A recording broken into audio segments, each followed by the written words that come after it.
എൻ്റെ കല്യാണത്തിന് താലികെട്ടിൻ്റെ സമയത്ത് സെറ്റ് സാരി ഓർ സെറ്റ് കൊണ്ട് വേണമെന്നും അത് കഴിഞ്ഞ് റെഡ് കളർ ബ്രൈഡൽ സാരി വേണമെന്നായിരുന്നു കേട്ടോ. എനിക്ക് ഭയങ്കര ആഗ്രഹം ഉണ്ടായിരുന്നേ.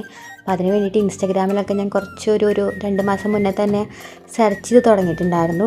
അപ്പോഴാണ് എനിക്കൊരു കണ്ടൻറ് ക്രിയേറ്റർ ആയിട്ടുള്ള കൃഷ്ണപ്രിയ എന്ന് പറഞ്ഞ ആളുടെ സിസ്റ്ററിൻ്റെ ഒരു കല്യാണ സാരി കണ്ടത് കേട്ടോ.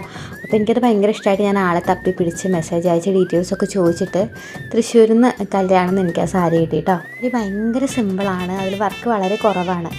ഉടുത്ത് കഴിഞ്ഞാലുള്ള വർക്കും കൂടി അതിൻ്റെ ഉള്ളിലേക്ക് പോകും ചെയ്യും. അപ്പോൾ എനിക്കത് ഭയങ്കര ഇഷ്ടമായി. അപ്പോൾ ബ്ലൗസ് ആയാലും സാരി ആയാലും സെറ്റ് സാരി ആയാലും സെറ്റ് സാരിയുടെ ബ്ലൗസ് ആയാലും എല്ലാം ഭയങ്കര സിമ്പിളായിട്ട് ചെയ്യാനായിരുന്നു കേട്ടോ എനിക്ക് ആഗ്രഹം ഉണ്ടായിരുന്നേ. കല്യാണം കഴിഞ്ഞപ്പോൾ എനിക്ക് ഏറ്റവും കൂടുതൽ മെസ്സേജും എൻ്റെ അടുത്ത് ആൾക്കാർ പറഞ്ഞത് ഭയങ്കര രസമുണ്ടായിരുന്നു. സാരി കാണാനും മേക്കപ്പ് കാണാനും എല്ലാം ഭയങ്കര മിനിമലായിരുന്നെങ്കിലും നല്ല രസമുണ്ടായിരുന്നു. അതുകൊണ്ടാണ് കേട്ടോ ഞാനിപ്പോൾ ഇങ്ങനെ ഒരു വീഡിയോ ചെയ്യാമെന്ന് വിചാരിച്ചത്. കാരണം എനിക്ക് സാരി ബ്ലൗസ് സ്റ്റിച്ച് ചെയ്ത് തന്നത് എൻ്റെ വീടിൻ്റെ അടുത്തുള്ള ഒരു ചേച്ചിയാണ്, ഇൻസിഗ്നിയ എന്ന് പറഞ്ഞിട്ട്. ഭയങ്കര രസമായിട്ട് സിമ്പിളായിട്ട് ചേച്ചി ചെയ്ത് തന്നിട്ടുണ്ട്. അതേപോലെ തന്നെ എൻ്റെ സാരി ഉടുപ്പിച്ചത് നസ്ന എന്ന് പറഞ്ഞിട്ടൊരു കുട്ടിയാണ്.